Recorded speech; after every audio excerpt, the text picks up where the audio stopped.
الحمد لله رب العالمين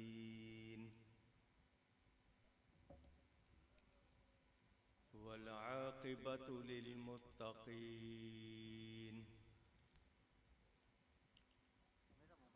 والصلاة والسلام على رسوله سيد المرسلين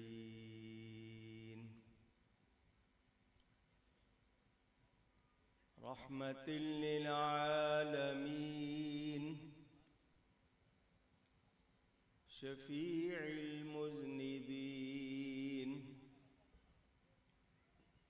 سيد الأولين والآخرين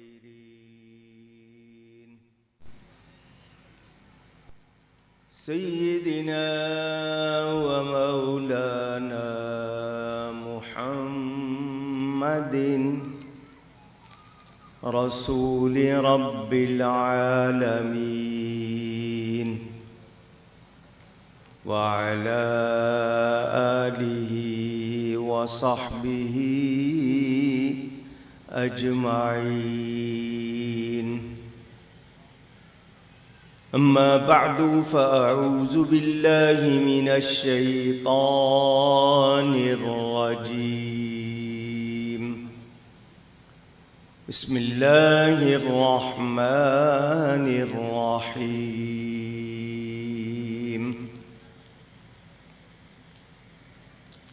والذين جاءوا من بعدهم يقولون ربنا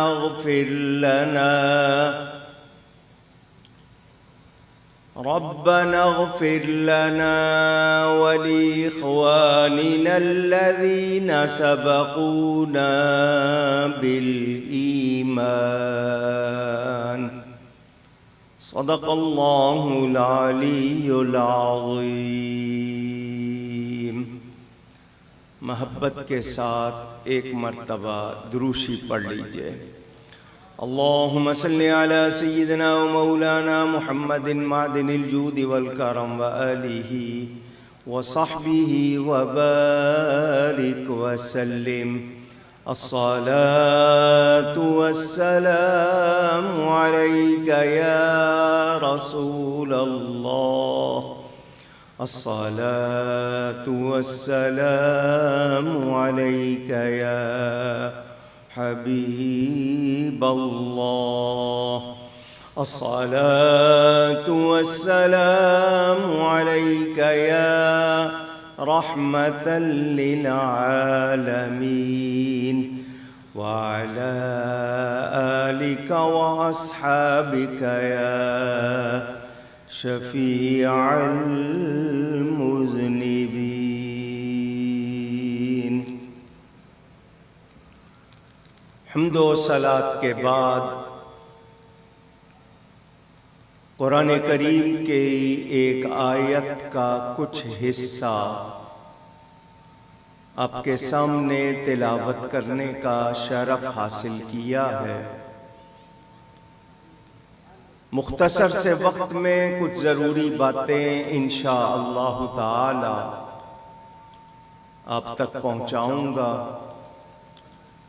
اللہ تعالی سے دعا ہے وہ مجھے حق بیان کرنے، ہم سب کو حق سن کر اس کو قبول کرنے، اس پر عمل کرنے اور اس پر قائم رہنے کی توفیق عطا فرمائے. مجھے بتایا گیا کہ وحیدن نامی خاتون جو انتقال کر گئی ہیں، ان کے ایصال ثواب کے لیے یہ جلسہ منعقد کیا گیا ہے. ان کے فرزند نے ابھی مجھے بتایا، اسی حوالے سے انشاءاللہ آپ تک کچھ باتیں پہنچاؤں گا. یہاں پہلی بات یہ ضروری طور پر عرض کرنا چاہتا ہوں وہ یہ کہ ہم مسلمان کہلانے والے قرآن و سنت پر یقین رکھتے ہوئے یہ مانتے ہیں کہ موت فنا ہونے کا نام نہیں ہے۔ موت کا یہ مطلب نہیں کہ انسان فنا ہو گیا، بلکہ وہ ایک جہان سے دوسرے جہان میں منتقل ہوتا ہے، انتقال کرتا ہے، ٹرانسفر ہوتا ہے۔ یہ دنیا عالم اجسام کہلاتی ہے۔ اس سے پہلے روحوں کی دنیا تھی جس کو عالم ارواح کہا جاتا ہے۔ روحوں کی دنیا سے ہم آئے جسموں کی دنیا میں، یہاں سے جائیں گے برزخ میں۔ برزخ کے معنی پردے کے ہیں، وہ ہماری نگاہوں سے چھپا ہوا ہے۔ اس کے بعد آخرت ہے۔ تو ہم قرآن و سنت کے مطابق اس پر یقین رکھتے ہیں۔ یہ اللہ تعالی کا نظام ہے، اور یہی ایک وہ سلسلہ ہے جو ہر جان پر گزرنا ہے۔ روحیں لشکروں کے لشکر، وہاں جن کی دوستی ہو گئی دنیا میں بھی ان کی دوستی ہوگی، اور جو یہاں جس سے محبت رکھتے ہیں کل قیامت کو اس کے ساتھ ہوں گے۔ ہمارے پاس یہ بھی معلومات قرآن و سنت کے مطابق۔ نیک اولاد صحیح عقیدوں والی اپنے ماں باپ سے ملا دی جائے گی، وہ برزخ میں بھی اور پھر قیامت میں بھی ساتھ ہو جائیں گے۔ ہر نفس نے، ہر جان نے موت کا ذائقہ چکھنا ہے۔ یہ وہ چیز نہیں جو ٹل جائے، یہ حقیقت ہے۔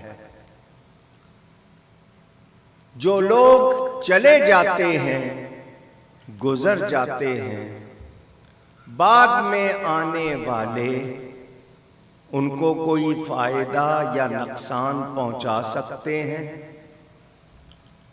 ان کے لیے کچھ کر سکتے ہیں، اس کی بھی پوری رہنمائی قرآن و حدیث سے ملتی ہے۔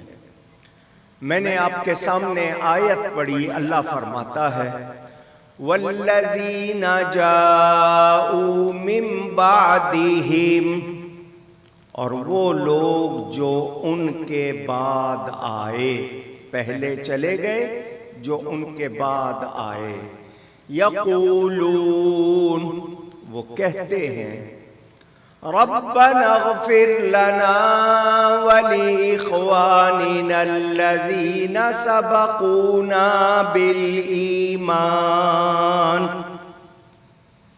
اے ہمارے رب ہمیں پالنے والے ہمیں بخش دے، اور ہمارے ان بھائیوں کو بخش دے جو ایمان کے ساتھ پہلے ہو گئے، چلے گئے، گزر گئے۔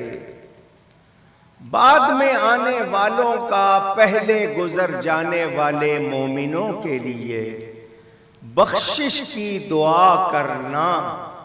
قرآن میں بیان ہوا کہ یہ کتنے اچھے ہیں بعد والے جو پہلے مومنوں کے لیے بخشش کی دعائیں کرتے ہیں۔ اللہ تعالیٰ نے اس کو بطور خوبی بیان کیا۔ پتہ چلا کہ بعد والوں کا پہلوں کے لیے بخشش کی دعا کرنا بہت اچھا کام ہے۔ جب قرآن نے اس کو اچھا کہا تو کوئی اس کو غلط کہے تو وہ غلط ہوگا۔ قرآن کا فرمان غلط ہو سکتا نہیں، پہلی بات۔ اب یہ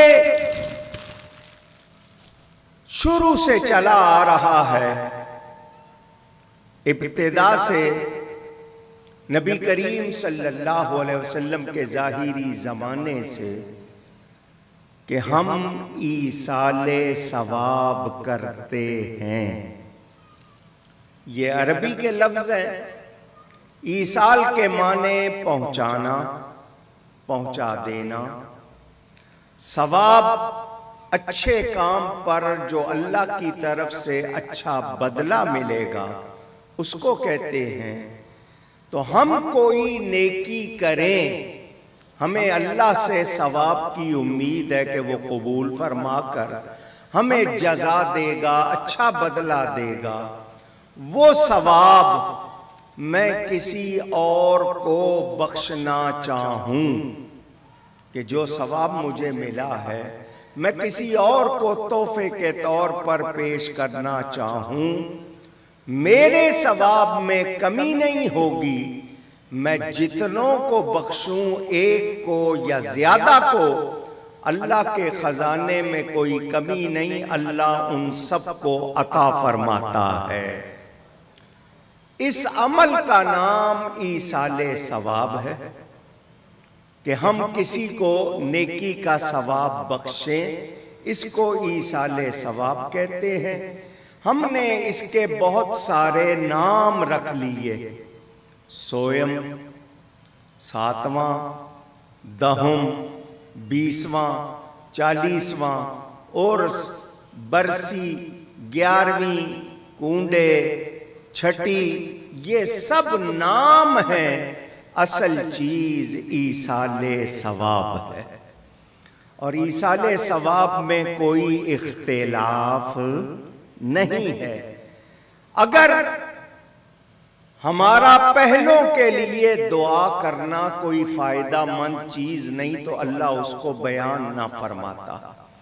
ہر نماز میں دعا کرتے ہیں، ربنا اغفر لی وَلِوَالِدَيَّ وَلِلْمُؤْمِنِينَ يَوْمَ يَقُومُ الْحِسَابُ۔ یا اللہ ہمیں بخش دے، ہمارے ماں باپ کو بخش دے، ایمان والوں کو بخش دے جس دن حساب قائم ہونا ہے۔ تو اگر اس دعا کا کوئی فائدہ نہیں تھا تو اس کو بیان نہ کیا جاتا۔ پتہ چلا میرے آپ کے دعا کرنے سے ایمان والوں کو فائدہ ہوتا ہے۔ قرآن سے ثابت ہے اور حدیث سے بھی یہ بات ثابت ہے۔ تو میں نے مختصراً سب سے پہلے آپ کو یہ بتایا کہ ایصال ثواب کرنا بہت اچھا کام ہے۔ اب یہ سنیں آپ کہ ہم ایصال ثواب اللہ والوں کو بھی کرتے ہیں، اولیاء کو بھی کرتے ہیں، نیک ہستیوں کو بھی کرتے ہیں، گناہگاروں کو بھی کرتے ہیں۔ تو جو نیک ہیں ان کے لیے یہ ایصال ثواب کیا، اور جو گناہگار ہیں ان کے لیے کیا؟ تو ہمیں حدیث یہ بتاتی ہے کہ گناہگار کو ایصال ثواب کریں تو اس کے گناہ بخشے جاتے ہیں، کسی نیک کو، اللہ والے کو ایصال ثواب کریں اس کے درجے بلند ہو جاتے ہیں۔ آپ لوگوں کو شاید معلوم نہ ہو، آپ کو سننے کو ملا ہوگا کہ جنت کے 8 دروازے ہیں، مگر جنت میں درجے 100 ہیں، اور ہر درجے میں اتنا فاصلہ جتنا زمین و آسمان کے درمیان فاصلہ، تو 100 درجے ہیں۔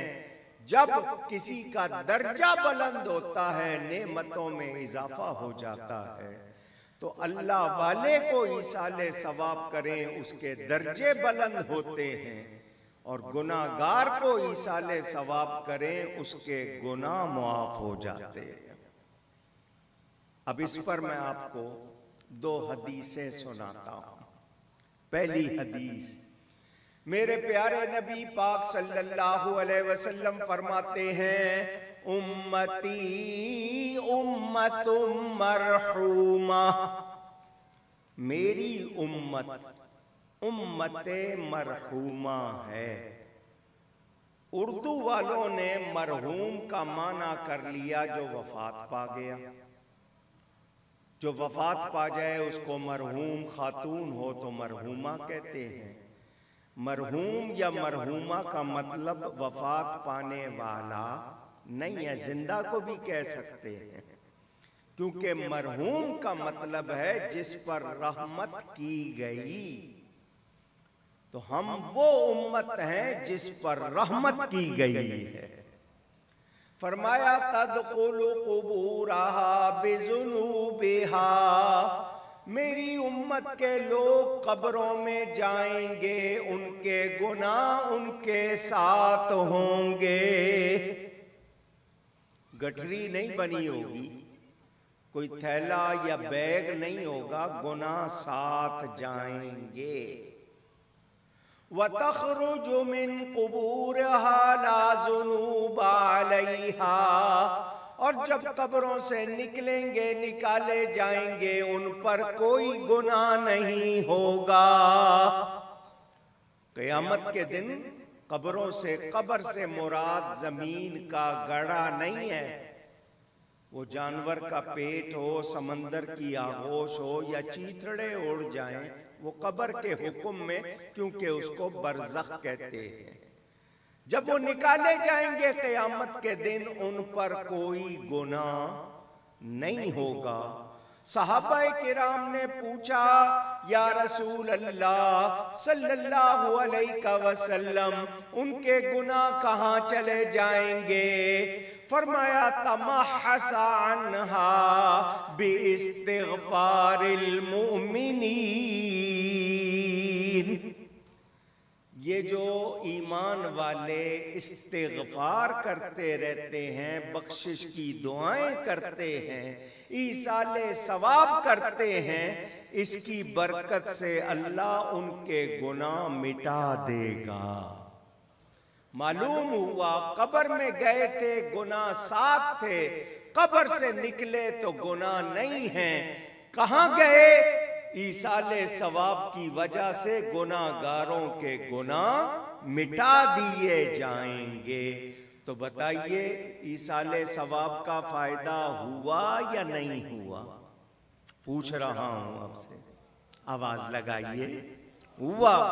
تو گناہگار کو ایصال ثواب کریں، اس کے گناہ معاف ہو جاتے ہیں۔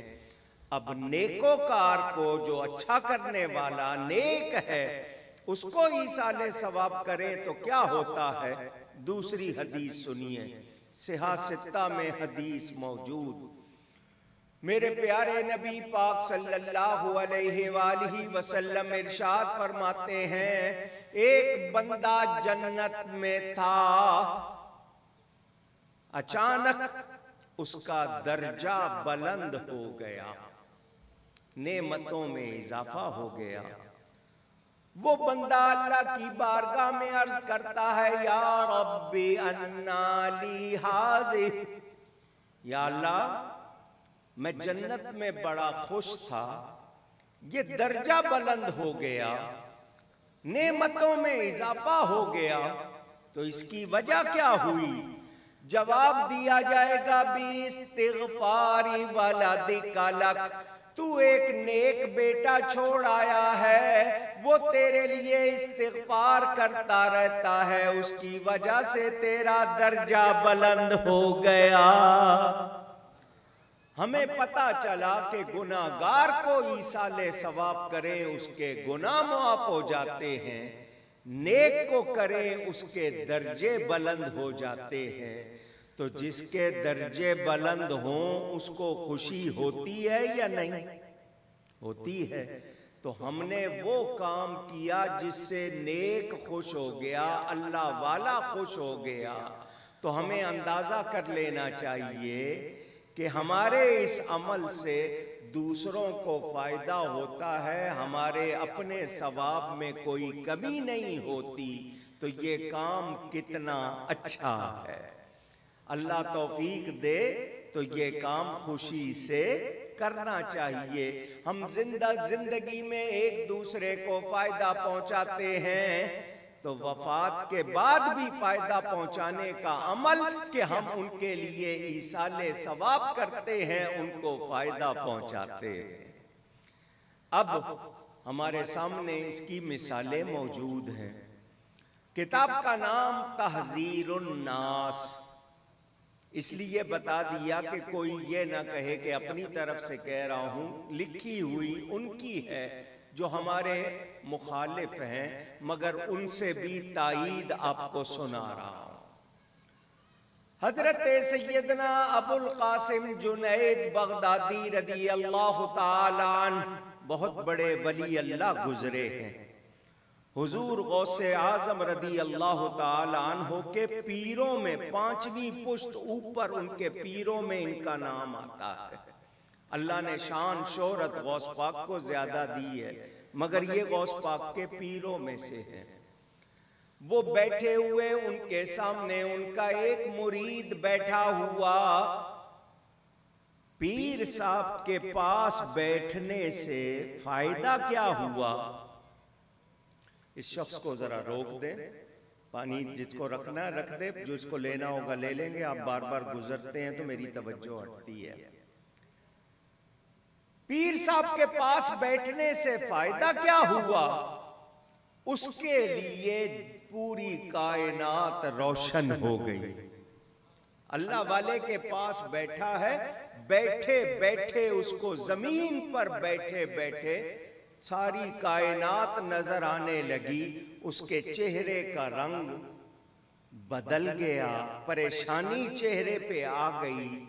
حضرت نے فرمایا کیا ہوا؟ اس نے کہا میں اپنی ماں کو دوزخ میں دیکھ رہا ہوں۔ 7 زمینوں کے نیچے دوزخ، بیٹھا ہے وہ پیر صاحب کے سامنے۔ پیر صاحب کی وجہ سے اس پر جہان روشن ہو گیا۔ جب نبی کے غلاموں کی یہ شان ہے، آقا کی کتنی شان ہوگی۔ حدیث شریف میں حضور صلی اللہ علیہ وسلم کے صحابی حضرت زید حضور کے سامنے آئے، صبح کے وقت آئے۔ حضور نے فرمایا تو نے صبح کس حال میں کی؟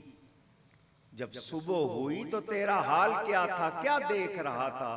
مثنوی میں مولانا روم فرماتے ہیں اس نے کہا من ببینم عرش رابا عرشیاں، حضور میں نے صبح اس حال میں کی کہ میں زمین پر کھڑے کھڑے عرش کو عرشیوں سمیت دیکھ رہا تھا۔ نبی پاک کے صحابہ، تو کیا نبی پاک یہاں معمار میں ہم سب کو نہیں دیکھ رہے؟ جتنے جمع ہوئے ہیں نبی کی نگاہوں سے پوشیدہ نہیں ہیں۔ ہم اس لائق نہیں کہ انہیں دیکھ سکیں، مگر وہ ہمیں دیکھ رہے ہیں، کیونکہ اللہ فرماتا ہے جو میرا پیارا بن جاتا ہے اس کی آنکھ میں بن جاتا ہوں۔ تو یہ تو اس کو ملتی ہے شان جو پیارا بن جائے۔ تو جس محبوب کی خاطر کائنات بنائی، اللہ نے ان کو کتنی شان عطا فرمائی ہوگی۔ اسی لیے ہم کہتے ہیں سب سے اولا و اعلیٰ،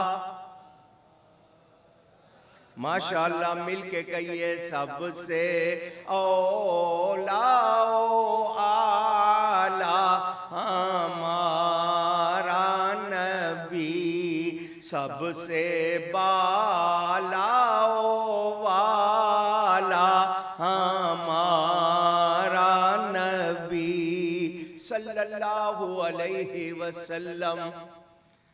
حضرت جنید اس سے پوچھتے کیا ہوا؟ تو اس نے کہا میں اپنی ماں کو دوزخ میں دیکھ رہا ہوں۔ تو حضرت جنید فرماتے ہیں میں نے حدیث میں پڑھا ہوا تھا کہ 1,05,000 مرتبہ کلمہ شریف پڑھا ہو تو وہ کسی کو بخش دیا جائے تو اس کی مغفرت ہو جاتی ہے۔ تو فرماتے ہیں میں نے وہ کلمہ پڑھا ہوا تھا، دل ہی دل میں اس کی ماں کو بخش دیا۔ مائک نہیں لگایا، اسپیکر نہیں لگایا، اعلان نہیں کیا، دل ہی دل میں بخش دیا. کتنا ٹائم لگا ہوگا؟ آدھا منٹ، چند سیکنڈ مشکل سے. ابھی فرماتے ہیں میں نے بخشا تھا کہ اس کے چہرے پہ مسکراہٹ آ گئی اور اس نے کہا میں اپنی ماں کو جنت میں دیکھ رہا ہوں. کہاں ساتوں زمینوں کے نیچے دوزخ، کہاں ساتوں آسمانوں کے اوپر جنت. سیکنڈ بھی نہیں لگ رہے اور اثر ظاہر ہو رہا ہے. فرماتے ہیں اس کا کشف، کشف کے معنی روحانی طور پر کسی چیز کو دیکھنا، اس کا کشف حدیث سے اور حدیث اس کے کشف سے ثابت ہو گئی. حدیث بھی سچی اور اس کا کشف بھی سچا. اس کا دیکھنا، دونوں کا ثبوت مل گیا. تو پتہ چلا کہ ہم لوگ جو ایصال ثواب کرتے ہیں اس سے فائدہ ہوتا نہیں. بیہقی میں روایت، حدیث کی کتاب کا نام. ایک لڑکا تھا، وہ اپنے والد کی قبر پر جایا کرتا تھا. والد کا انتقال ہو گیا، وہ جاتا تھا.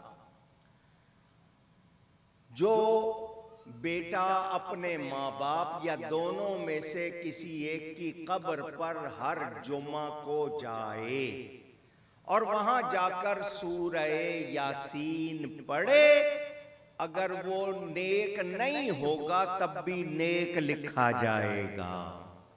حدیث شریف کا مضمون آپ کو بتایا. تو اس لڑکے کی عادت تھی، اپنے والد کی قبر پر جایا کرتا تھا. اس شہر سے اس لڑکے کو کہیں اور جانا پڑ گیا، ٹرانسفر ہو گیا یا ویسے چلا گیا. ایک عرصے تک اس شہر سے دور رہا تو اس کی وہ قبرستان جانے کی عادت ختم ہو گئی.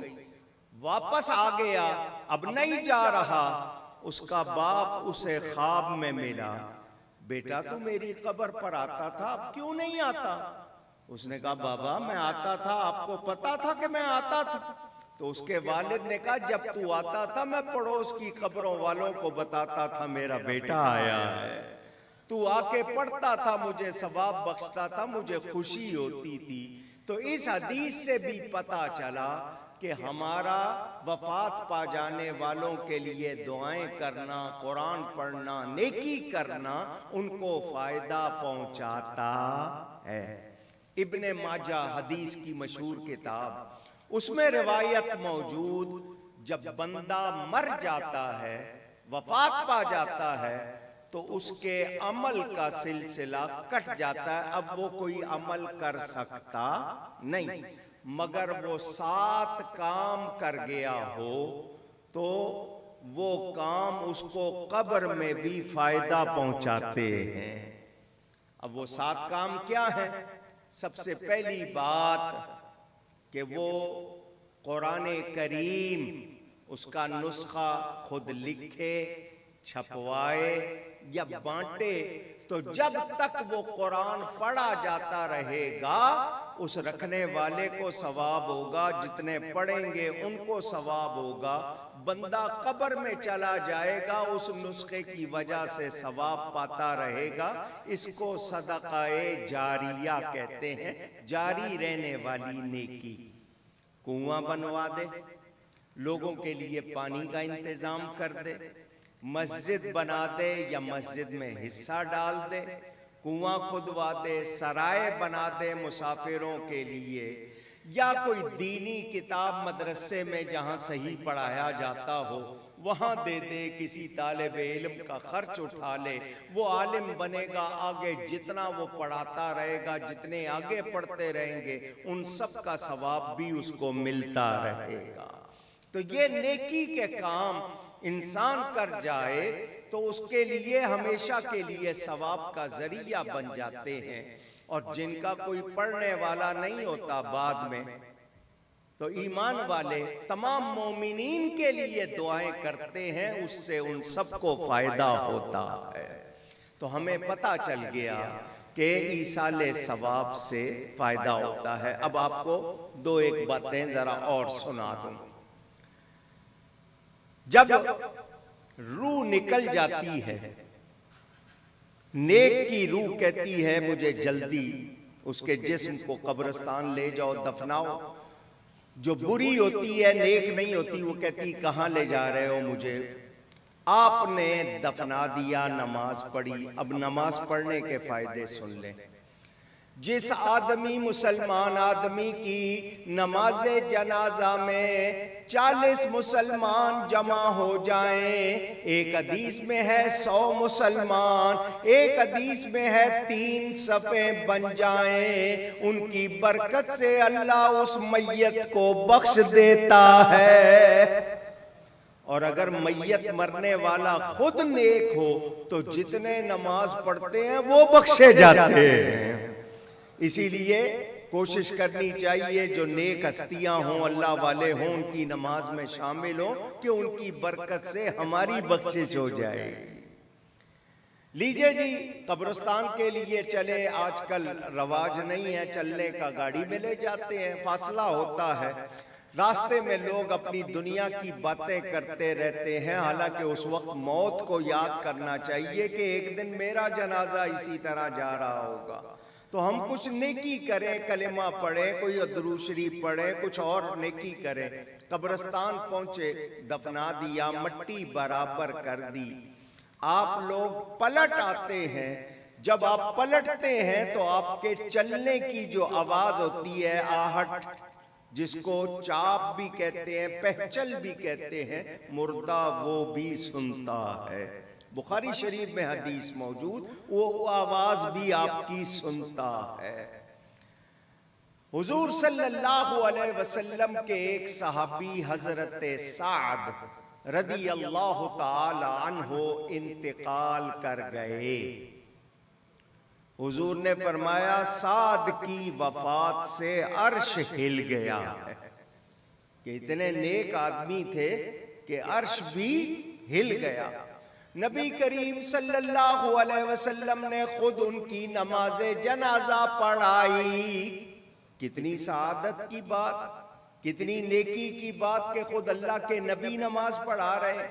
نماز پڑھا کر فرمایا میرے صحابیوں، تمہارے ساتھ 70,000 فرشتے نے بھی نماز پڑھی ہے۔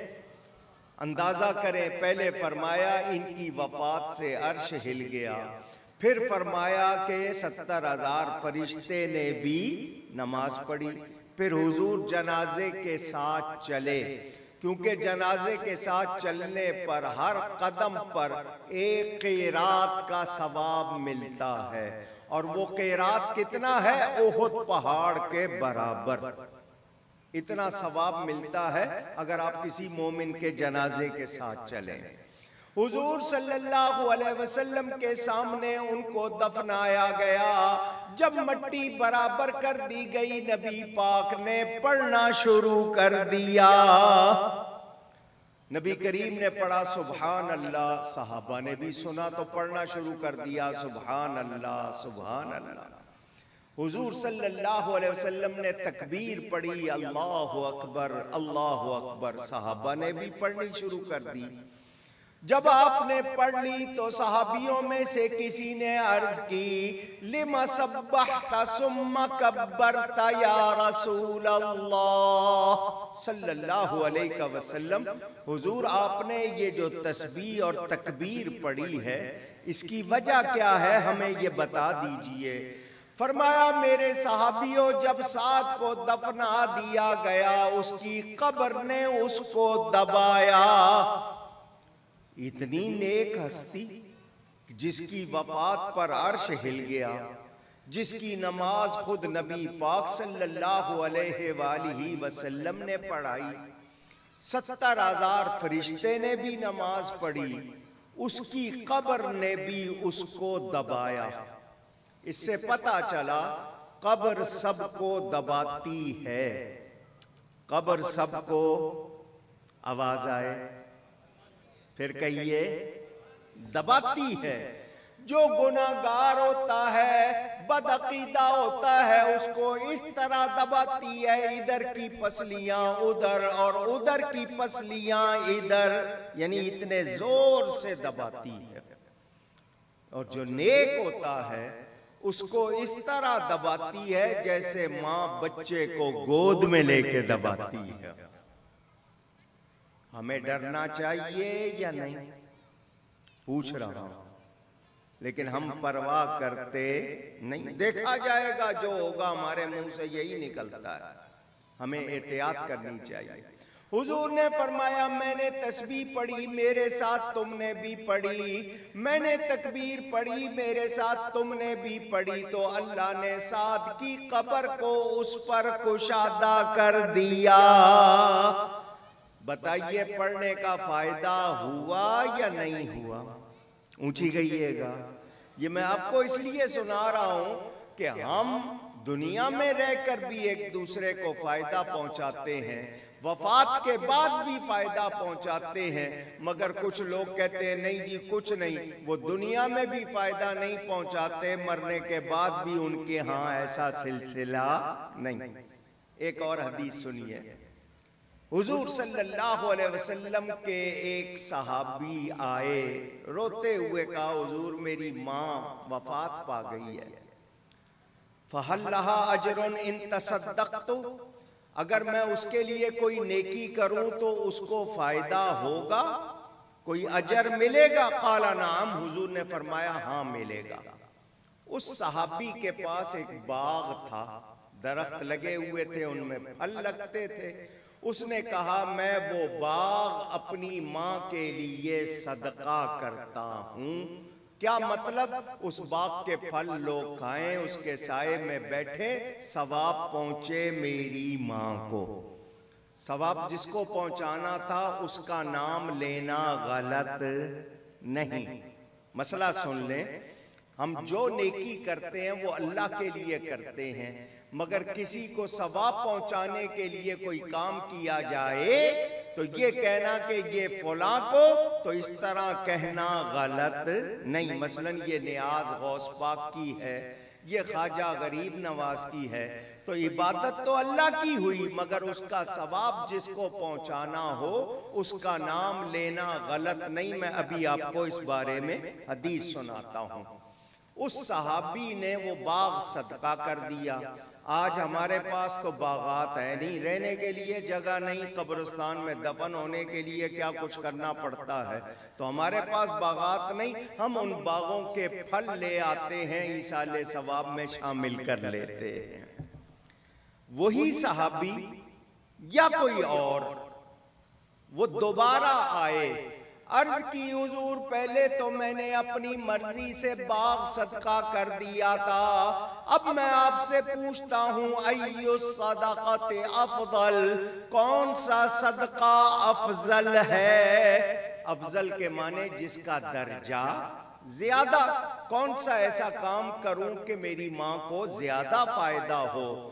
قال الماء، حضور صلی اللہ علیہ وسلم نے فرمایا پانی کا صدقہ افضل ہے۔ کون سا صدقہ؟ پھر کہیے گا پانی کا صدقہ، کیونکہ ہر دور میں پانی کی کمی کا شکار رہتے ہیں لوگ، تو پانی عام کرنا، لوگوں کے لیے پانی کا انتظام کرنا، یہ بڑے ثواب کا کام ہے۔ بلکہ ہمیں یہاں تک ملتا ہے کہ کسی کے گناہ بہت زیادہ ہو جائیں اور وہ اپنے گناہوں کی وجہ سے خوف زدہ ہو جائے کہ میرے تو گناہ بہت زیادہ ہو گئے، تو فسق الماء علی الماء، لوگوں کو پانی پر پانی پلائے، اس کے گناہ بخشے جائیں گے۔ تو یہ پانی کا صدقہ لوگ سبیل لگاتے تھے، شربت پلاتے تھے، آج کل آپ لوگوں نے اس کو چھوڑ دیا، تو پانی پلانا، کنواں لگوانا، ڈسپینسر لگوا دینا، کہیں پانی کے لیے بورنگ کروا دینا، یہ بہت اچھا کام ہے، اس سے آپ کے گناہ معاف ہو جاتے ہیں۔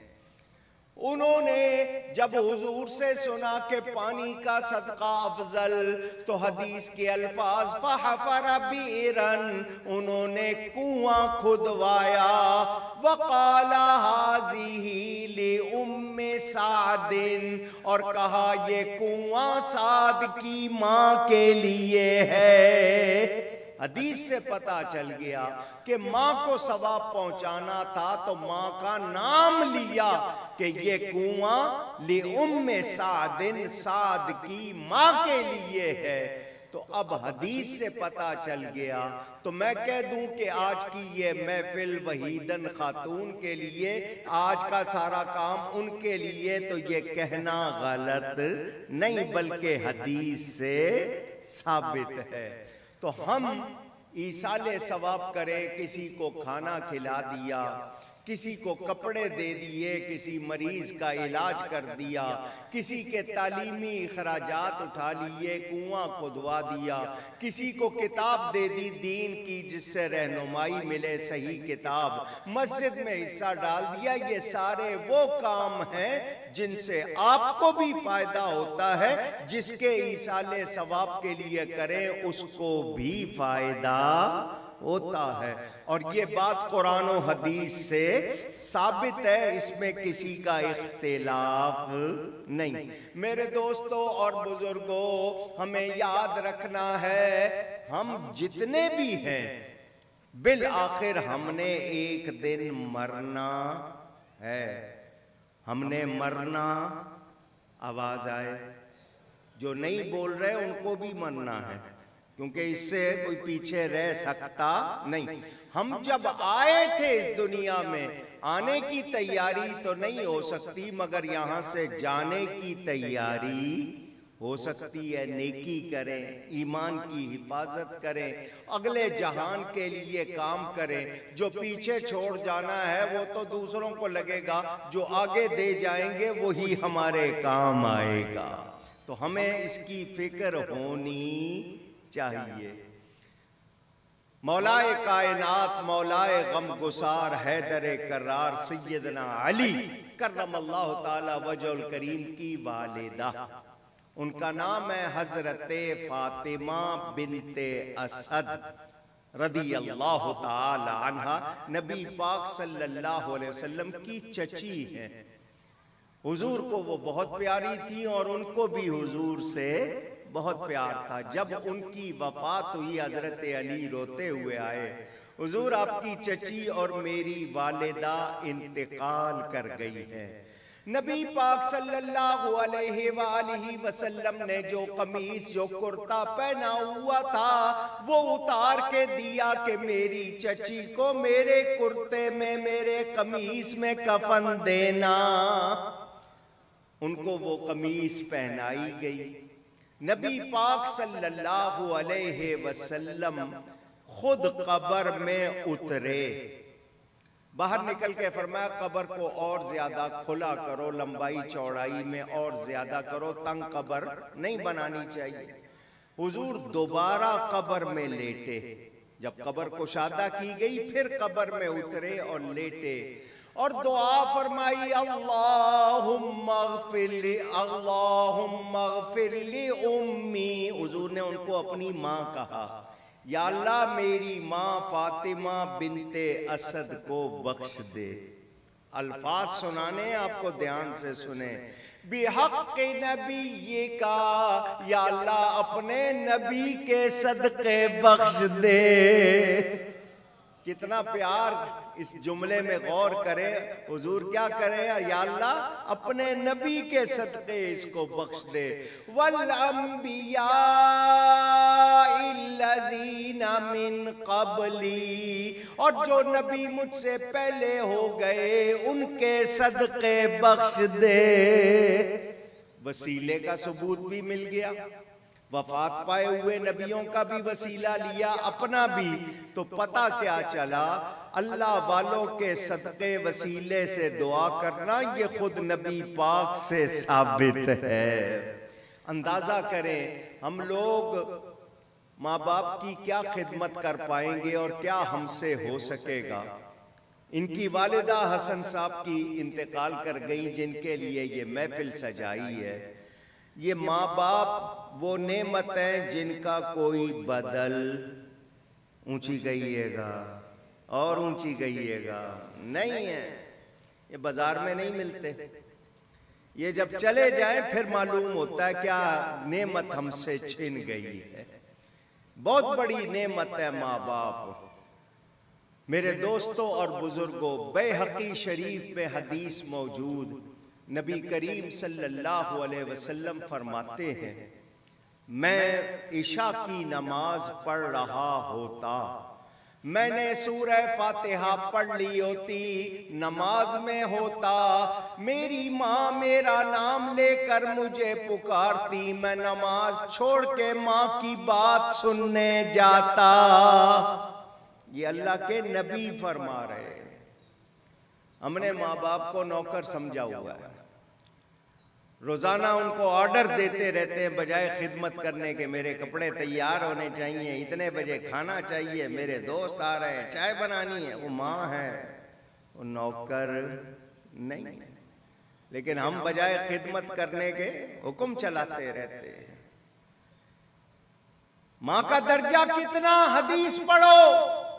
حضور صلی اللہ علیہ وسلم کے پاس ایک شخص آیا، صحابی ہے نبی کا، وہ کہتا ہے حضور ایک زمین ہے، پتھریلی زمین، پتھر ہے وہاں پر، نوکدار ہیں اور گرم ہیں، اور اتنے گرم ہیں کہ تازہ گوشت ڈالیں تو کباب بن جائے، اتنے گرم، پاؤں رکھنا اس پر آسان نہیں۔ ایسی زمین پر میں اپنی ماں کو اپنی پشت پر اپنے کندھے پر سوار کر کے 6 میل چلا ہوں۔ ماں کو تکلیف نہیں ہونے دی، میں نے برداشت کی۔ سخت گرم اور پتھر ان پر چلتا رہا، کتنا 6 میل چلا، ماں کو تکلیف نہیں ہونے دی۔ کیا میں نے اپنی ماں کا حق ادا کر دیا؟ نبی کریم صلی اللہ علیہ وسلم نے اس کی بات سن کر فرمایا، جب تو اپنی ماں کے پیٹ میں تھا، تیری وجہ سے اس کو درد کے جھٹکے لگتے تھے، شاید کسی ایک جھٹکے کا بدل ہو گیا ہو، شاید، یقینی طور پر نہیں، شاید کسی ایک جھٹکے کا۔ تو ہم ماں باپ کا حق ادا کر سکتے نہیں۔ ہمیں حدیث بتاتی ہے عورت کے لیے سب سے اہم ہستی اس کا شوہر، اور مرد کے لیے سب سے اہم ہستی اس کی ماں۔ اور شوہر جو ہوتا ہے وہ ماں کے لیے بھی، چونکہ اس کا شوہر ہے، اور اس کا درجہ حق خدمت ماں کا زیادہ ہے، حق تعظیم باپ کا زیادہ ہے۔ مگر ہم نے نہ سیکھا، نہ سمجھا، نہ عمل کیا۔ ہم سے ہمیشہ اس معاملے میں جنہوں نے ماں باپ کی دعائیں لی ہیں وہی بچے کامیاب ہوتے ہیں۔ آپ دنیا بھر کے پیروں کے پاس جاؤ، ماں باپ راضی نہیں ہیں تو کوئی بات بننے والی نہیں ہے۔ ماں باپ کو راضی رکھنا چاہیے، اور اگر کوئی بیٹا بیٹی ماں باپ کو ناراض کیا ہو اور وہ وفات پا گئے ہوں تو اب کیا کریں؟ حضور نے ایک آیا فرمایا، تیری خالہ ہے، ماں کی بہن زندہ، جا اس کی خدمت کر، شاید اس بہانے تیری غلطی معاف ہو جائے۔ ماں باپ کے دوستوں سے، ان کے قریبیوں سے نیک تعلق، ان کے ساتھ بھلائی کا سلوک اور ایصال ثواب کر کے ان کی روح کو راضی کیا جائے۔ ماں باپ ناراض ہوں گے تو اللہ راضی نہیں ہوگا۔ اور اس بہانے آپ کو اگر معلومات ہوں تو کتابیں پڑھیں، احادیث پڑھیں، واقعات پڑھیں۔ سیدنا غوث اعظم کی ماں، نہیں، ہم بہت زیادہ محبت کرتے ہیں سیدہ فاطمہ زہرا سے، جنت کی عورتوں کی سردار، وہ کیسی ماں تھی، پڑھیں ہم، دیکھیں۔ آج کی ماؤں کو بھی چاہیے کہ وہ ایسی ماں بنے کہ ان کی گود میں آنے والے بچے نیک بنے۔ پہلے ہر گھر سے صبح قرآن پڑھنے کی آواز آتی تھی، نماز پڑھی جاتی تھی، اب سارے گھروں میں مارننگ شو لگا لیا جاتا ہے، ناچ گانا ہوتا ہے، تو پھر کیا مائیں ہیں اور کیا تربیت ہوگی؟ شرم و حیا رخصت ہو گئی۔ ہماری خواتین نے وہ کام کرنے شروع کر دیے کہ باعث شرم ہو گئے، اور نوجوان ان کو پرواہ ہی نہیں ہے، وہ دین سے اتنے دور ہیں کہ کچھ سمجھتے ہی نہیں۔ اللہ تعالی معاف کرنے والا ہے، جو اس کی طرف آئے وہ خود فرماتا ہے جو میری طرف بالشت بھراتا ہے میں پورا ہاتھ اس کی طرف آتا ہوں، جو میری طرف چل کے آئے میں اس کی طرف دوڑ کے آتا ہوں، کوئی آئے تو صحیح۔ علامہ اقبال نے ترجمانی کی، ہم تو مائل بکرم ہیں کوئی سائل ہی نہیں، ادھر سے تو کرم ہی کرم ہے مگر ہم بے پرواہ اس کی ذات اور بے پرواہ ہم بن رہے ہیں، ہم اپنے آپ کو دکھا رہے ہیں۔ تو ہمیں ماں باپ کی قدر کرنی چاہیے، اور اگر وہ چلے گئے تو اتنی نیکی کریں کہ ان کی روح راضی ہو جائے، وہ راضی نہیں ہوں گے تو بات بن سکتی نہیں۔ حضرت سیدنا موسیٰ علیہ السلام، جو ٹائم مجھے دیا ہے میں اس کی پابندی کروں گا، لیکن واقعہ سنا رہا ہوں۔ موسیٰ علیہ السلام نے اللہ کی بارگاہ میں عرض کی، مشہور واقعہ ہے، یا اللہ جنت میں میرا پڑوسی کون ہوگا؟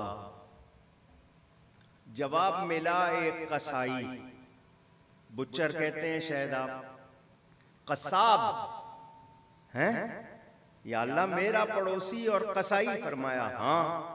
یا اللہ کون ہے میں اس کو دیکھوں؟ اللہ نے بتا دیا۔ موسیٰ علیہ السلام سفر کر کے تشریف لے گئے اس کو دیکھنے، دیکھوں جنت میں میرا جو پڑوسی ہے آخر اس میں خوبی کیا ہے، اس کی کون سی نیکی ہے جو اللہ کو پسند آ گئی۔ سفر کر کے گئے، اس علاقے میں پہنچے، اس کا پتہ کیا۔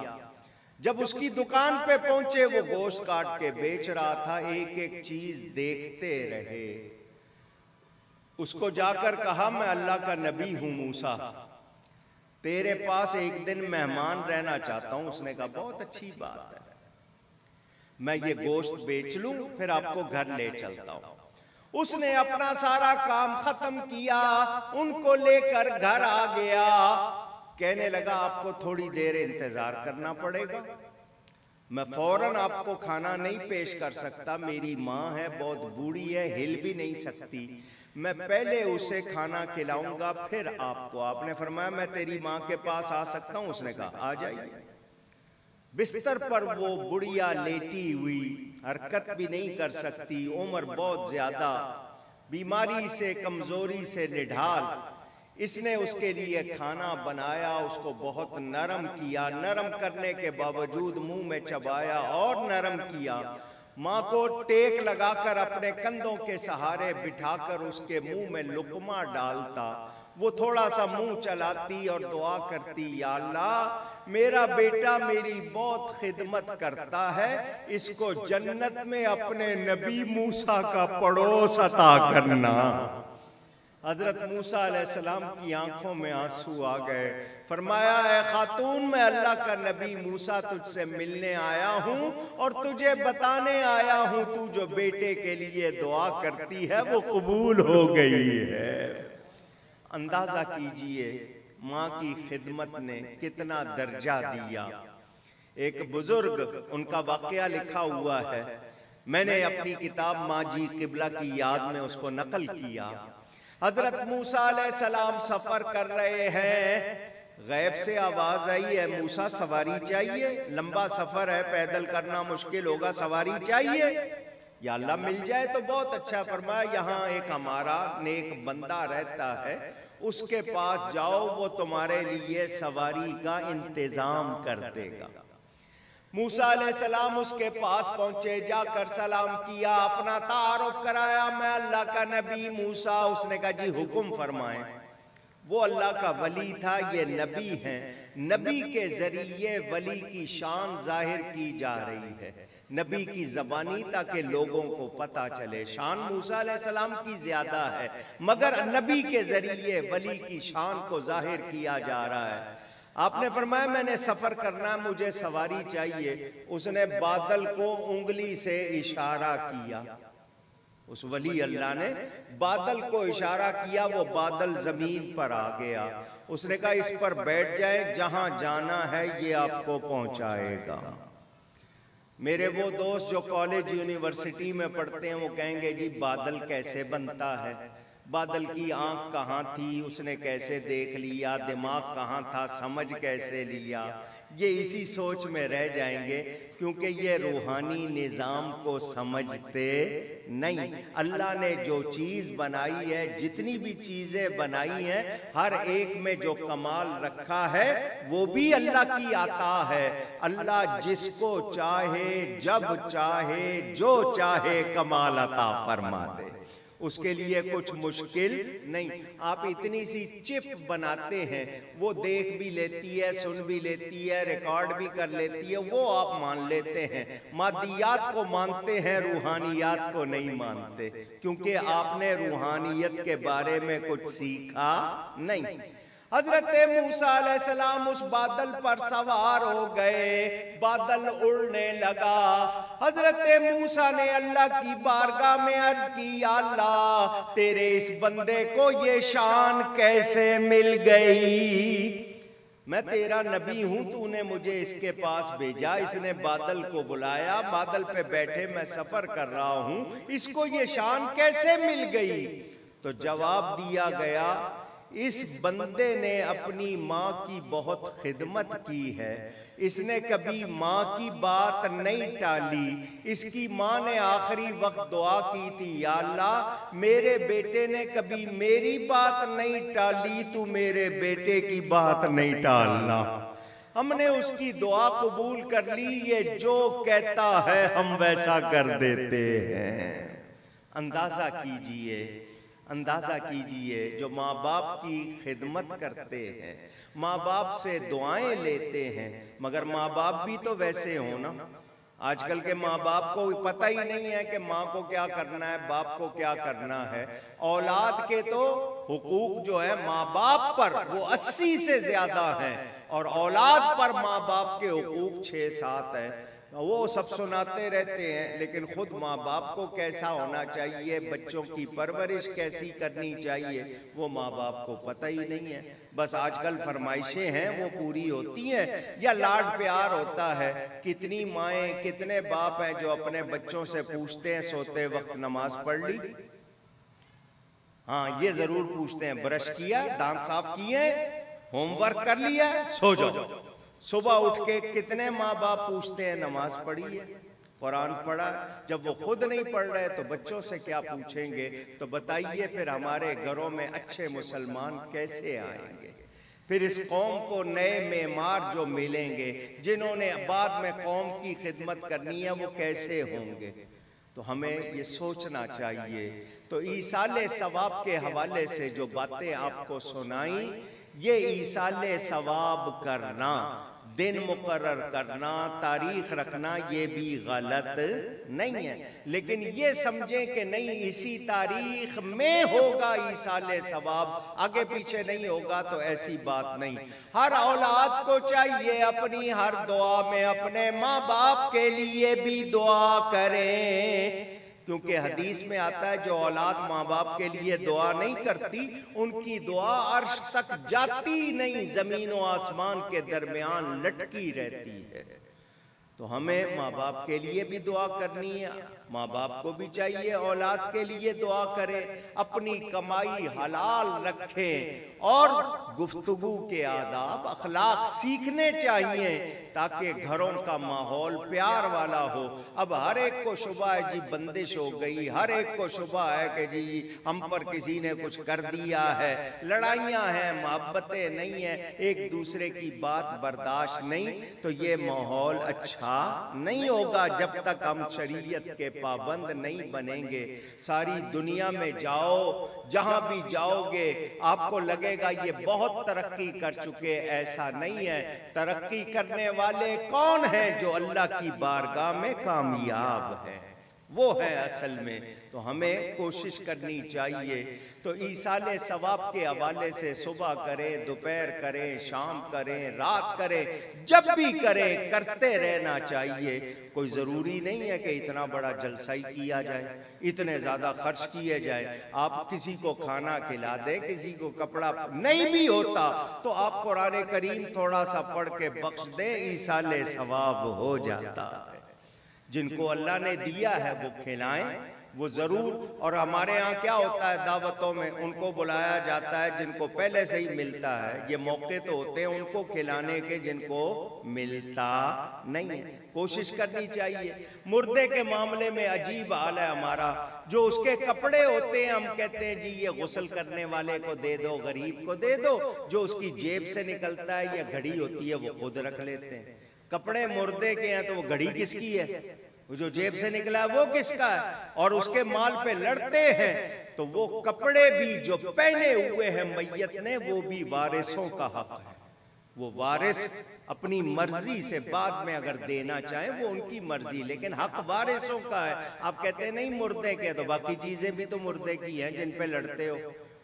یہ جی اس کی انگوٹھی ہے، یہ گھڑی ہے، یہ سامان ہے، یہ فلانا ہے، یہ نقدی ہے۔ تو ہمیں سوچنا چاہیے، غلط رسموں اور غلط باتوں کی وجہ سے ہم نے اپنا مرنا بھی مشکل کر لیا ہے۔ کچھ لوگ قرض لے کر اہتمام کرتے ہیں، اس کی کوئی ضرورت نہیں ہے۔ بتا اس لیے رہا ہوں کہ آپ کو مسئلے معلوم ہوں۔ تو جس خاتون کے ایصال ثواب کے لیے یہ محفل سجائی، ان کے بیٹے کہہ رہے تھے کہ ان کی بہت خواہش تھی کہ وہ چاہتی تھی کہ میں آؤں کبھی بیان کروں۔ ان کی زندگی میں ایسا نہیں ہو سکا، انہوں نے ایصال ثواب کے موقع پر یہ محفل سجائی۔ اللہ ان کے اس جذبے کو بھی اور آپ سب کی تشریف آوری کو بھی قبول فرمائے۔ مجھے جو انہوں نے ٹائم دیا تھا اس سے صرف میں نے 2 منٹ زیادہ لیے ہیں، اس کی میں معافی چاہتا ہوں۔ کیا ہے جو موضوع دیا تھا اس کے مطابق بیان کیا۔ یہ کہتے ہیں حضور صلی اللہ علیہ وسلم کے بارے میں بھی میں نے ذکر کیا، درمیان میں کچھ باتیں عرض کر دیتا ہوں۔ ہمارے پیارے نبی پاک صلی اللہ علیہ وآلہ وسلم اللہ کے آخری نبی ہیں۔ آپ سب سے بھی کہلواؤں گا، اللہ کے، اونچی کہیے گا، آخری نبی ہیں۔ ان کے بعد کسی قسم کا کوئی نبی نہیں۔ اللہ کا ہر نبی معصوم ہے۔ اللہ کا ہر نبی معصوم، کیا مطلب؟ وہ گناہ کر سکتے ہی نہیں، گناہ کا خیال بھی ان کے بارے میں کیا جا سکتا نہیں۔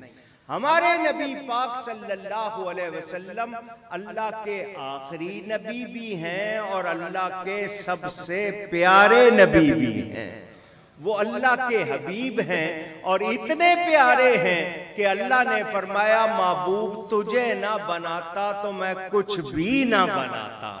تو یہ کائنات ان کے صدقے میں بنی ہے، یہ سب کچھ ان کا صدقہ۔ وہ نہ ہوتے تو، اور آج بھی وہ نہ ہوں تو کچھ نہ ہو۔ اعلیٰ حضرت فرماتے ہیں وہ جو نہ تھے تو کچھ نہ تھا، وہ جو نہ ہوں تو کچھ نہ ہو، وہ جو نہ تھے تو کچھ نہ تھا، وہ جو نہ ہوں تو کچھ نہ ہو، کیونکہ جان ہے وہ جہان کی، جان ہے تو جہان ہے، جان ہے وہ جہان کی، جان ہے تو جہان ہے۔ آج بھی اگر وہ نہ ہو تو یہ جہان قائم رہ سکتا نہیں۔ حضور صلی اللہ علیہ وسلم جانے کائنات ہے۔ سیرت کا لفظ آپ نے سنا ہوگا، یہ قرآن میں بھی سیرت کا لفظ بیان ہوا۔ حضرت موسیٰ علیہ السلام کو اللہ نے لاٹھی عطا کی تھی، لاٹھی، عصا، اسٹک، فرمایا اس کو زمین پر پھینکو، القی عصا۔ حضرت موسیٰ نے زمین پر پھینکا تو وہ دوڑنے والا سانپ بن گیا، بہت بڑا اژدہا۔ فرمایا اس کو پکڑ لو، اس کو پکڑ لو، سَنُعِيدُهَا سِيرَتَهَا الْأُولَى۔ یہ سیرت کا لفظ قرآن سے آپ کو سنایا کہ ہم اس کو پہلی شکل، پہلی حالت پر لوٹا دیں گے۔ حضرت موسیٰ نے پکڑا، وہ پھر لاٹھی کی لاٹھی۔ تو قرآن سے پتہ چل گیا سیرت کے معنی شکل کے بھی، سیرت کے معنی حالت کے، کردار کے، کیریکٹر کے۔ تو جب ہم کہتے ہیں سیرت النبی تو معنی یہ ہوتا ہے نبی پاک کے حالات بیان کیے جائیں، ان کا ذکر کیا جائے، وہ کیسے تھے، ان کے اخلاق کیسے تھے، چال ڈال کیسی تھی، گفتگو کیسی تھی، وہ کیسا پہنتے تھے، کیسے کھاتے تھے، کیسے بات کرتے تھے۔ تو ذکر ہوتا ہے، مگر سب سے پہلے ذکر میلاد کے وہ کب پیدا ہوئے، کہاں پیدا ہوئے۔ تو ذکر ولادت کو میلاد کہتے ہیں، اور ان کی تمام خوبیوں کے بیان کرنے کو سیرت کہتے ہیں۔ تو ہم نبی پاک کا میلاد مناتے ہیں، سیرت اپناتے ہیں۔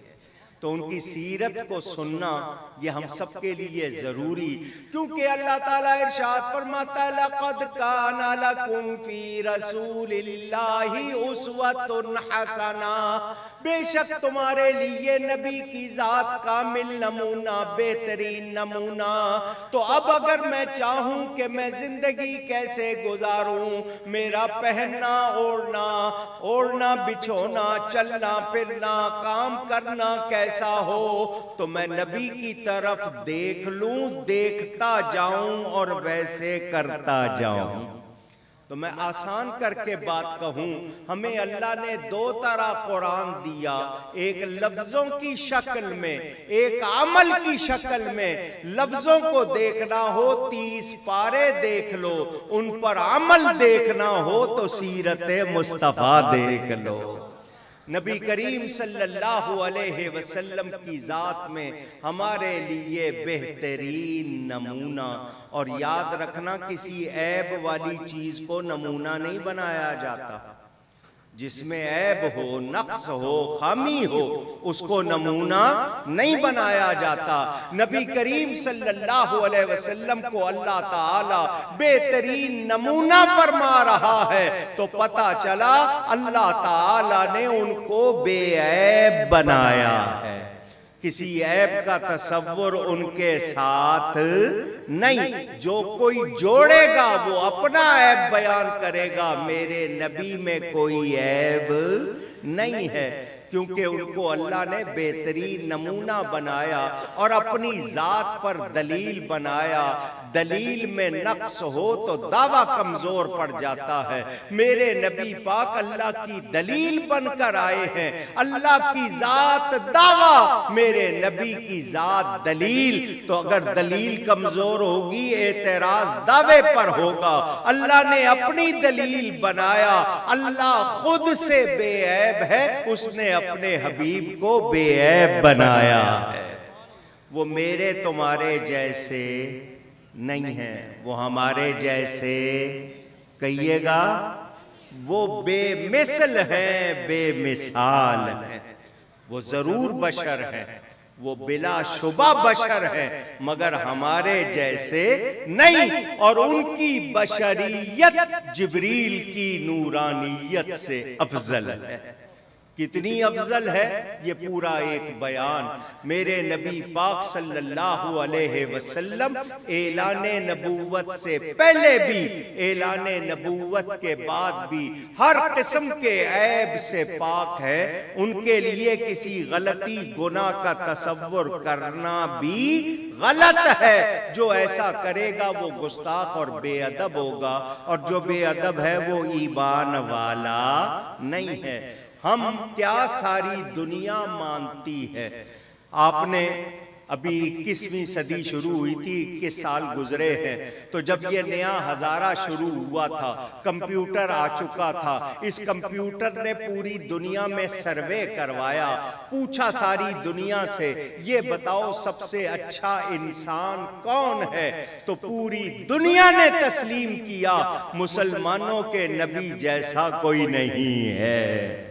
ساری دنیا مانتی ہے سب سے اولا اعلی ہمارا نبی، سب سے بالا والا ہمارا نبی۔ اور اعلیٰ حضرت فرماتے ہیں سارے اچھوں سے اچھا سمجھیے جسے۔ حضرت سیدہ خدیجۃ الکبریٰ رضی اللہ تعالی عنہ میرے نبی پاک کی پہلی زوجہ محترمہ، ان کے پاس ایک خریدا ہوا غلام تھا جس کا نام تھا زید بن حارثہ۔ حضور سے جب نکاح ہوا انہوں نے وہ حضور کو تحفہ کر دیے، ہبہ کر دیے کہ یہ میں اب آپ کو تحفہ دیتی ہوں۔ میرے نبی یہ انسانوں کی خرید و فروخت ختم کرنے آئے تھے، حضور نے ان کو آزاد کر دیا کہ یہ بندوں کو غلام بنانا، بیچ خریدنا یہ درست نہیں، حضور نے آزاد کر دیا۔ وہ حضور کے پاس رہتے تھے، بڑے ہو گئے، ان کے والد کو خبر ملی میرا بیٹا بکتا بکاتا مسلمانوں کے نبی کے پاس چلا گیا ہے۔ وہ اپنے بیٹے کو واپس لینے کے لیے آئے کہ میں ان کو قیمت دے کر اپنا بیٹا واپس لے لوں گا۔ اتفاق سے بیٹے سے ملاقات نہیں ہوئی، نبی پاک سے ملاقات ہو گئی پہلے۔ حضور کے پاس آئے، جی میرا بیٹا آپ کے پاس ہے، آپ نے اس پر جتنا خرچ کیا مجھ سے لے لیں، میرا بیٹا مجھے واپس کر دے۔ نبی کریم صلی اللہ علیہ وسلم نے فرمایا آپ آئے ہو بہت اچھی بات ہے، آپ بیٹے کو لینے آئے ہو اور آپ کہتے ہو خرچہ تو آپ کا بیٹا خوشی سے آپ کے ساتھ جانا چاہے تو مجھے پیسہ نہیں چاہیے، لے جائے، مگر وہ خوشی سے آپ کے ساتھ جانا چاہے تو لے جائے۔ اس نے کہا جی میں اس کو مزید غلام نہیں رکھنا چاہتا، اس کو آزاد کر کے اس کو چاہتا ہوں وہ بھی مزے کرے، خوشیاں کرے۔ حضور نے فرمایا پوچھ لو اس سے۔ وہ بڑے خوش ہو گئے کہ یہ کوئی پیسے نہیں لے رہے، کون سا بیٹا ہوگا جو باپ کے ساتھ نہیں جانا چاہے گا۔ ڈھونڈتے ہوئے اپنے بیٹے کو جا کر ملے، ایک مدت کے بعد باپ بیٹے کی ملاقات ہوئی، دونوں گلے ملے، روئے، خوش ہوئے۔ باپ نے کہا بیٹا تو نے بہت غلامی کر لی، اب میں تجھے بادشاہی کراؤں گا، تیرے آقا تو بہت اچھے ہیں، میں نے ان سے کہا جتنا خرچہ ہوا لے لو، وہ کہتے ہیں مجھے خرچہ نہیں چاہیے، بیٹا خوشی سے جانا چاہے تو لے جاؤ۔ تو وہ تو بڑے اچھے ہیں، انہوں نے اجازت دے دی، چل اپنا سامان اٹھا اور چل میرے ساتھ۔ آپ لوگ سوچتے ہوں گے حضرت زید نے کہا ہوگا اچھا جی ٹھیک ہے میں سامان لے کے آتا ہوں، چلتے ہیں۔ بیٹے نے باپ سے کہا بابا بہت اچھا ہوا آپ آئے، آپ سے ملاقات ہو گئی ایک مدت کے بعد، آپ نے مجھے دیکھ لیا، میں نے آپ کو دیکھ لیا، آپ کہتے ہیں آپ مجھے بادشاہی کرائیں گے، تو بابا سن لو جو مزہ اس نبی کی غلامی میں ہے وہ بادشاہی میں نہیں ہے۔ میں جتنے مزے سے یہاں رہتا ہوں شاید کہیں اور نہیں رہ سکتا، تمہیں جب ملنا ہو آ جایا کرو، میں ان کو چھوڑ کر نہیں جاؤں گا۔ کیسا سلوک! اعلیٰ حضرت فرماتے سارے اچھوں سے اچھا سمجھیے جسے، ہے اس اچھے سے اچھا ہمارا نبی، ہے اس اچھے سے اچھا ہمارا نبی، سب سے اولا اعلی ہمارا نبی صلی اللہ علیہ وسلم۔ دیکھیں سارا مکہ جو وہاں پر کفار اور مشرکین تھے، دشمن تھے، مگر وہ زمانہ جاہلیت میں بھی کہتے تھے یہ صادق ہیں، امین ہیں، سچے ہیں، امانت دار ہیں، کنواری لڑکیوں سے زیادہ شرم و حیا والے ہیں، اور الفضل ما شہدت بہ الاعداء، بزرگی وہ ہے جس کی دشمن بھی گواہی دے۔ نبی پاک کے لیے آج بھی دنیا ماننے کو یہ تسلیم کرتی ہے تیار کہ ان جیسا۔ وہ چند بدبخت ہے جو گستاخی کرتے ہیں، مگر وہ آج تک میرے نبی کی مثال پیش کر سکے نہیں، میرے نبی میں کوئی عیب نکال سکے نہیں، کیونکہ اللہ نے نبی کو بے عیب بنایا۔ اچھا جی، ہم کہتے ہیں جی فلاں شخص ہمارا آئیڈیل، فلاں شخص آئیڈیل، وہ رول ماڈل مجھے جتنے دکھاؤ گے ان میں 50 عیب ہوں گے، ایک میرے نبی پاک ہیں 6 سمتوں میں، اوپر نیچے دائیں بائیں آگے پیچھے ساری دنیا ڈھونڈ لو تمہیں میرے نبی جیسا نہیں ملے گا۔ اللہ تعالیٰ نے ان کو بے مثل اور بے مثال بنایا۔ باپ کی حیثیت سے دیکھیں، بھائی کی حیثیت سے دیکھیں، اولاد کی حیثیت سے، قائد اور سالار کی حیثیت سے، رہنما اور رہبر کی حیثیت سے، معلم اور مدرس کی، جس حیثیت سے دیکھو میرا نبی بے مثال ہے۔ ان جیسا کوئی نہیں، ان جیسا ہو سکتا بھی۔ جب ہم یہ کہتے ہیں نا ہو سکتا بھی نہیں، تو کچھ لوگ کہتے ہیں تم خدا کی قدرت کا انکار کرتے ہو، تم یہ کہنا چاہتے ہو کہ اللہ بنا نہیں سکتا، تو یہ تو اللہ کی قدرت کا انکار، تو اللہ چاہے تو کروڑوں بنا لے۔ ہم کہتے ہیں میرے نبی جیسا ہو سکتا نہیں۔ کیا مطلب؟ اللہ بنا سکتا ہے، بنائے گا نہیں۔ اللہ بنا سکتا ہے مگر بنائے گا نہیں۔ کیوں نہیں بنائے گا؟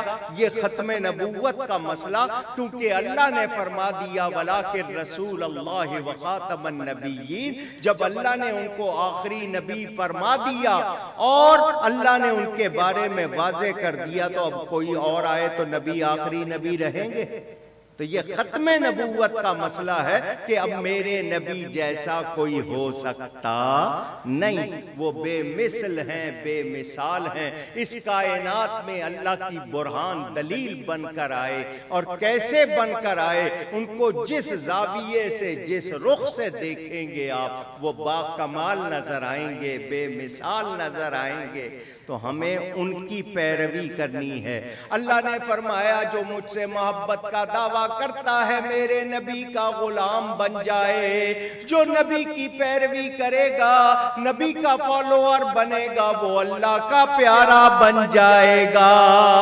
تو جس کو اللہ کا پیارا بننا ہے وہ کیا بنے؟ نبی کا غلام، نبی کا اونچی۔ اگر میں آپ سے پوچھوں آپ سب کو نبی سے محبت ہے تو آپ سب ہاتھ اٹھائیں گے؟ کون کہے گا محبت نہیں ہے؟ مگر محبت کا تقاضا کیا ہے؟ کیا ہم نبی کے واقعی چاہنے والے ہیں؟ کیا ہم واقعی نبی کو چاہتے ہیں؟ ہم اپنی شکل دیکھیں، اپنا لباس دیکھیں، اپنے طور طریقے دیکھیں۔ ہمارے ہاں چھوٹی چھوٹی باتوں پر کیا ہوتا ہے؟ حضور نے کیا سیرت سکھائی؟ دودھ پلانے والی ماں آئی، کھڑے ہو کے استقبال کیا، اپنی چادر ان کے لیے بچھا دی۔ دودھ شریک بہن نے بتایا کہ یہ جو قیدی ہوئے ہیں اس علاقے کے ہیں جہاں آپ کا بچپن گزرا، حضور نے فرمایا یہ سب تیرے ساتھ، سب کو چھوڑ دیا۔ ایک بہن کے لیے، دودھ پلانے والی ماں کے لیے نبی کے اخلاق کیسے ہیں، اور آج ہمارا حال کیا ہے؟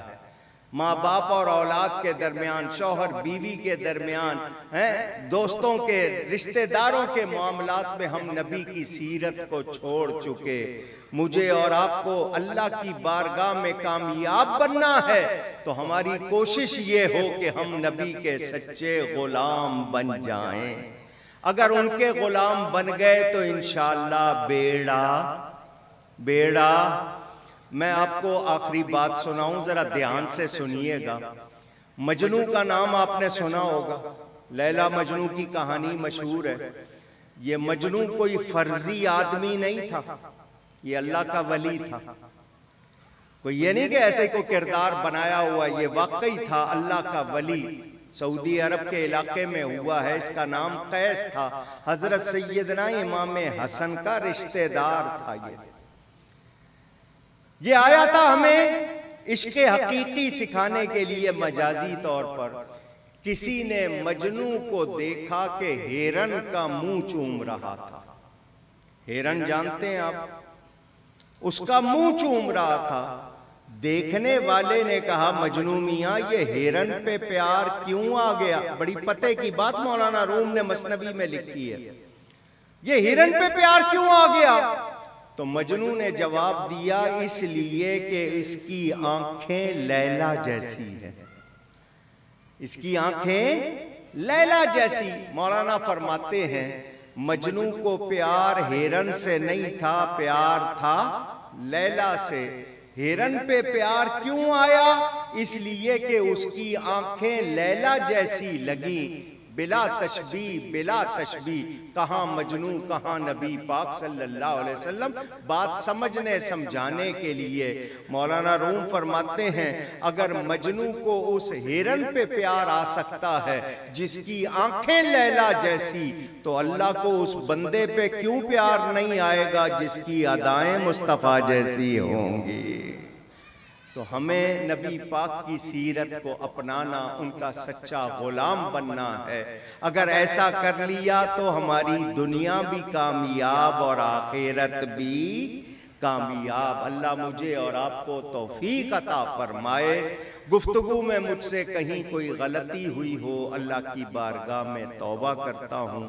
جس خاتون کے ایصال ثواب کے لیے یہ محفل سجائی اللہ ان کی مغفرت فرمائے. جتنے لوگ آئے سب کو جزائے خیر عطا فرمائے. بہت شکریہ. والسلام علیکم ورحمۃ اللہ وبرکاتہ.